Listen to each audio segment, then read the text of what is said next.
Hello everyone and welcome to the Carcode YouTube channel. If you're new here, please make sure to hit subscribe down below and turn on the notification bell so you're notified every single time I upload a new video. Today I'm at Lake District Audi checking out this. This is the Q6 e-tron from Audi and it's on an all new platform. It's on the PPE platform. No, that does not stand for personal protective equipment. It stands for Premium Platform Electric. It's also shared by the new Porsche Macan as well that underpins the same car. And it's what Audi's going to use for all their future EVs, they say as well. So quite exciting. Today I'm going to be having a look around the outside, the inside, telling you some of the specifications and letting you know what I think of the Q6. With that, let's get started with the exterior design on the Q6 e-tron.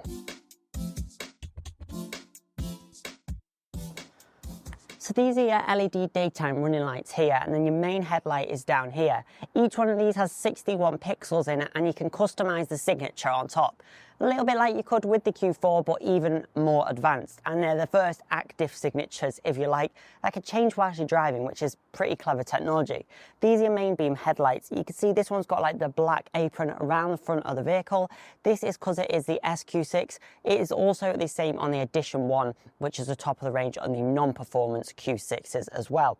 On the other models like the Sport and the S-Line, you have body colour around here. You can see here you've got the single frame traditional Audi style grille, and this is in the body colour of your vehicle. It looks very good, as you can see. It's all closed off, very similar to the look that we see on the Q4. Again, it is quite a recognisable vehicle. They've stayed quite true to them, not being too radical, but I think it works really well. Maybe even better than the Macan. I think the back is where both cars really do excel. I'll show you that now. This is the angle that the Q6 really does shine from, with this really strong shoulder line going to the back, branching out to this light bar, which is inspired by the e-tron GT.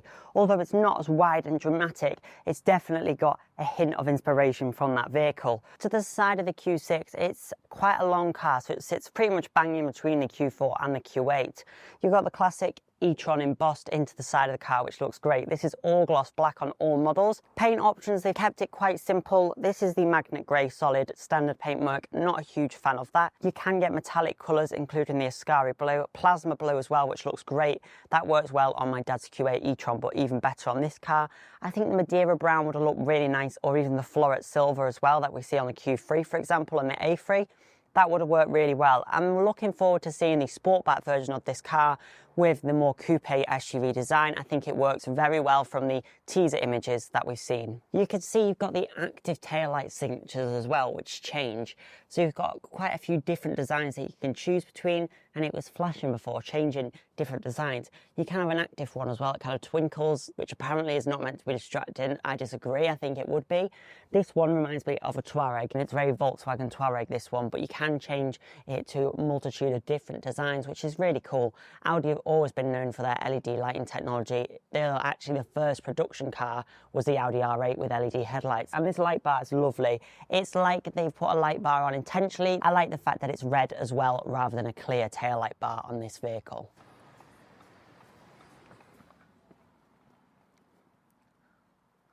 So that's all pretty cool, right? Another cool thing is the hazard lights, which show a little hazard symbol, and then your sequential indicators. All really clever.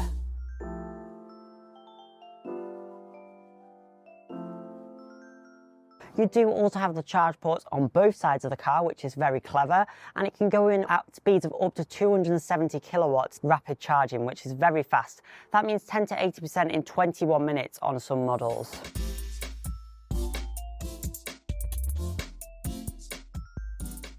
That does open a little bit slow. Unfortunately, you don't have DC charging on both sides, it's just on the other side, but it's great that you have the normal AC charging on both sides. That makes a lot of sense. It means that you've got a lot of flexibility in a garage. You can have it on either side, and I really like the fact that it's at the back of the car rather than at the side of the car on the Q8. That doesn't really work as well. This works very well. Then you just tap that and it goes back. Don't really see a need for it to be electric unless it's the Porsche slidey ones that go like this up. I guess it's meant to be more premium, but if it is lashing it down, you need to charge your car quick. You do have to wait a little bit of time before it ends up opening. Let's quickly talk about range on the Q6 e-tron. How far will it officially get you? Well, the official mileage on the Sport Performance model, which is just the rear-wheel drive standard model, gives you 390 miles of range, which is very decent indeed. Obviously, in real life, that's about 350 most likely. The Quattro model drops 10 miles to 380, and this SQ6 351 miles. So they're all pretty impressive, decent range figures there on the Q6 e-tron. All Q6 e-trons have a 100 kilowatt hour battery capacity with a 94.9 usable capacity, which is very large. It's a big battery on the vehicle, and it's quite an efficient car as well. 0 to 60 is the slowest normal performance rear-wheel drive model, does 0 to 60 over 6 seconds. So that's not going to be the quickest car off the line, but it's not too bad.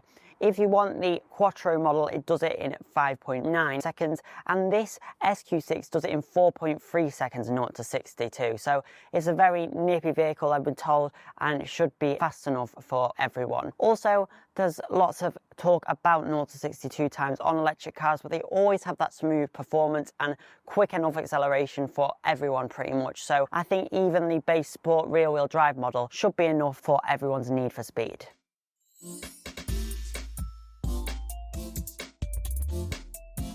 So this is arguably the best angle of the interior to show you, to really show off this curved monitor.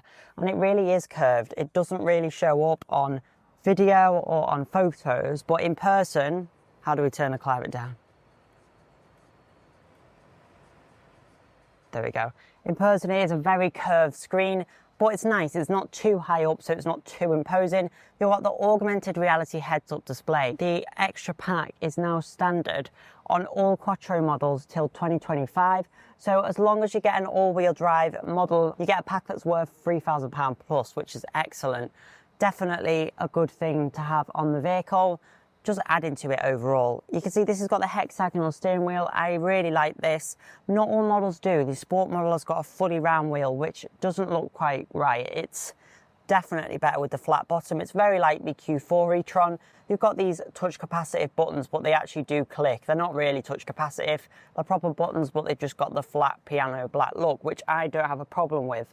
All your climate controls are through the screen though. And something that I do like about the Q8 is the fact that you had this panel down here to control all the climate. So it's a little bit of a shame that you don't have that on this. You do have these regen paddles, which is a great thing as well. I'll show you this curved display. This is an 11.9 inch center instrument cluster, and then you've got the 14.5 inch center display. This one even has the 10.9 inch passenger display as well.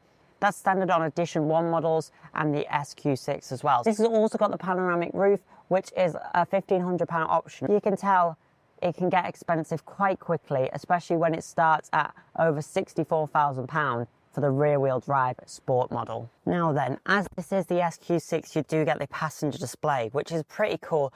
It looks like it's straight out of a Q4 e-tron, the actual infotainment screen of that car, the main one. If a bit smaller, it's a 10.9 inch screen. And basically, it's your entertainment for your passenger. This goes dark when the car is moving, so that's good. So you can connect your headphones. You can even watch YouTube on here, which is pretty insane. But really cool that you can have that on there. You've got a game and that on there, you can have your Spotify, and also just quite nice for your co-pilot, just have a look at the navigation and be a real proper co-pilot and do the job properly. It's quite a responsive screen as well. It's something we've seen before, but not in an Audi. Of course, you've seen this in the Porsche Macan. This is a nice feature. It doesn't really blend in with the other screens, but obviously you don't really see it. It's just part of the dash. This Alcantara dash with the red stitching is really beautiful as well. However, this piano black is all a bit too glossy and looks cheap quite quickly.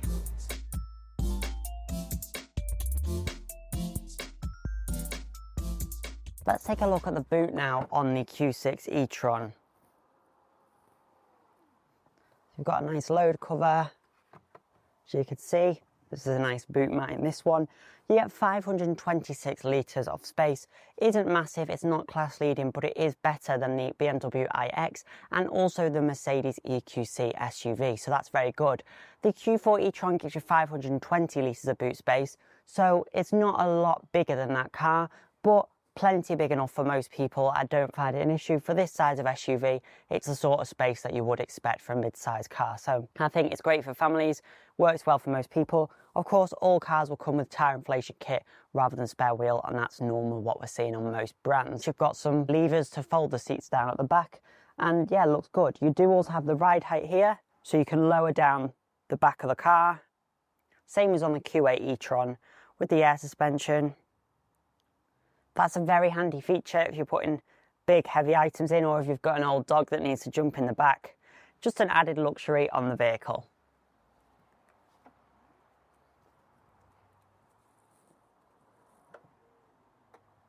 So how is space in the back of the Q6? Well, legroom, you don't have a massive amount, about the same as the Q4, and you've got plenty of headroom, so that's fine. You'll have a bit less headroom in the Sportback when that comes out later on. That is the swoopier coupe shape version, and I think Audi do excellent with their e-tron coupes. I think they always look better and have just a bit more elegance to them. Lots of electric coupe SUVs don't work quite right, and I prefer the chunky standard version of the SUV. But in the case of Audi, their coupe SUVs work very well indeed. The seats are very comfortable, nice. You've got this centre armrest with cup holders. That is a key feature because the Q8 e-tron doesn't have cup holders. You have to pay extra for it, even though it's got an armrest. That is a pet peeve in my dad's vehicle. I don't like the fact it doesn't have cup holders. This makes a lot more sense. Very nice. It's got the Alcantara with the red stitching on this model. Edition 1 gives you this Alcantara just with standard stitching. You could pay about £480 to give you this pack as well. So you can have the SQ6 seats, and then in the Sport model, S-Line model, you get just standard leather. You can have it in black or you can have it in grey, which I really like the grey. A bit of a lighter interior. Of course, you've got the dark headlining in this one, so you have it in all the sportier models, a dark headlining. But this is great with the panoramic roof that goes all the way back.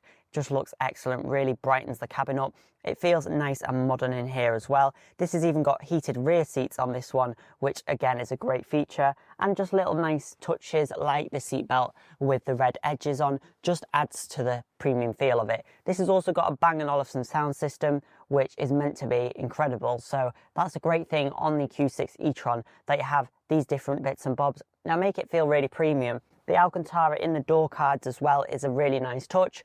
You get that on the SQ6 e-tron, and you also get it on the Edition 1. All the models you just get the normal standard leather, but yeah, feels quite a premium car back here. Let's see what happens if I pull the handle all the way out. So on the Q8, if you pull the handle all the way out, the door won't open. Bit odd. This one though doesn't do that, so that's good. And lastly, what will a new Q6 e-tron set you back? Well, this SQ6 e-tron starts at around £94,000, so it's not a cheap car.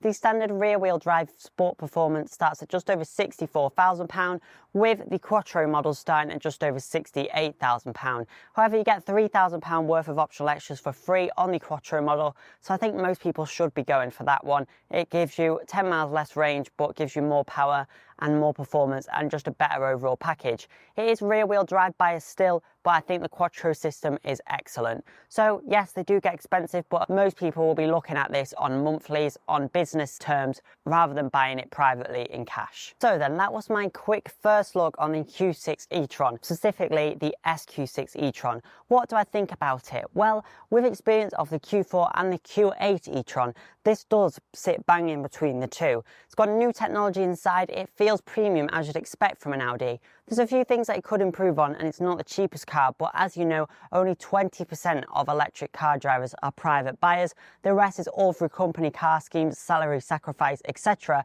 So the list price doesn't always make a lot of sense for people. They're going to be looking at the monthly payments, so this is no different with this car. It's an enticing offering, it definitely is an interesting car, and it shows what's going to be coming next with the PPE Premium Platform electric vehicle platform from the Volkswagen Group. Excited to see what Audi does further with this. Overall, looks like a really good car and definitely one I'd have a look at. Thanks again to Lake District Audi for making this video possible. All their links will be in the description down below and their telephone number as well. So if you want to know more about the Q6 e-tron, you can give them a call and arrange a test drive. Thanks again for watching, and I look forward to seeing you in my next review.